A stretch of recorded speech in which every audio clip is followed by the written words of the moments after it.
I'm a man who loves his survival horror games. But even I'll admit that there are times when I just want to play something different. And a game like Left 4 Dead 2 is definitely something different. It's not just another one of those mindless first-person shooters like you can find on the market. It's really more of a serendipitous alternative to fans of horror and action alike. Though it might not win over every gamer out there, you can't deny the brilliance to be found in a game like Left 4 Dead 2. From its great use of sound, one-of-a-kind atmosphere, and super addictive gameplay. What makes Left 4 Dead 2 stand out from the competition is that it doesn't try too hard to be anything more than what it is. Pure fun. I mean, how many first-person shooters have you played that have stories that try to be taken seriously, but just come across as either awkward or needlessly boring or convoluted? And how many first-person shooters have you played that just feel stale as a result of not really introducing anything new? Left 4 Dead 2 stands in defiance of these two, and it's not afraid to break tradition and deliver something unlike anything you've ever played before. The gameplay is an awesome hybrid of action and survival horror. Like I mentioned before, a great alternative for anyone looking to play something outside of their comfort zone. Let me put it this way. Do you like to play a lot of Resident Evil or Silent Hill, but don't want to have to scavenge through every room you come across or have to deal with a very scant inventory or item management?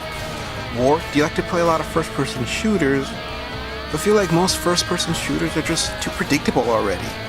Well, then Left 4 Dead 2 is your game. It comes packaged with a solid single-player campaign, which you can play with your buddy if that's your thing. Tons of firearms, rifles, and shotguns, and melee weapons to fight these bastards. I mean, when's the last time you got to smash a zombie in the face with a guitar?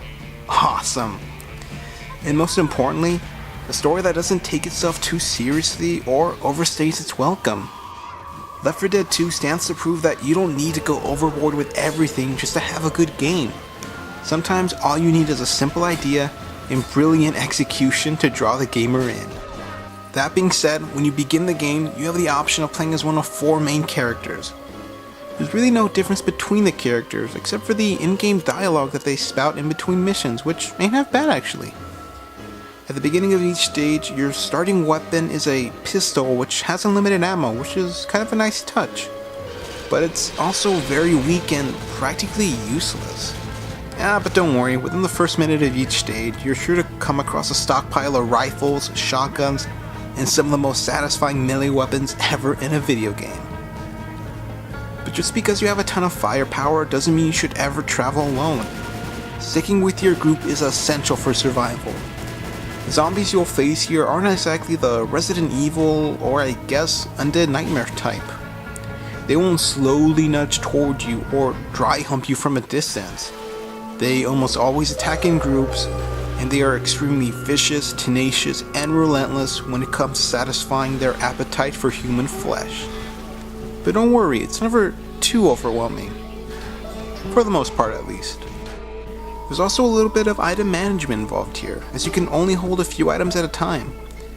The only thing that refills your health are med packs, but they're mostly found at the beginning and end of each mission. So if you're gonna heal, make sure that you really need it. There are other health items scattered throughout each mission, like pills and adrenaline shots, but they only provide a temporary health boost. So yeah, just make sure that you do your best to stay alive, and that you only use your med pack when you absolutely need it. A big theme of this game is survival, and boy does Left 4 Dead 2 nail this. There are very few moments in which you actually feel safe. None of the levels are a straight race to the finish line, because if you want to survive, you only need to search every building, every room, and every closet for supplies. That may seem like a chore for some of you gamers out there, but if you're like me and you play a lot of Resident Evil, then it shouldn't bother you. This, along with a very moody and ominous atmosphere, keeps the game from ever becoming boring. Bottom line, if you fall into the camp of gamers who are looking to play something unique, then give Left 4 Dead 2 a try. It is truly one of the finest survival horror games ever made, as well as one of the best first-person shooters available. Okay, I think I'm done here. Thanks for watching, please subscribe, and I'll see you next time.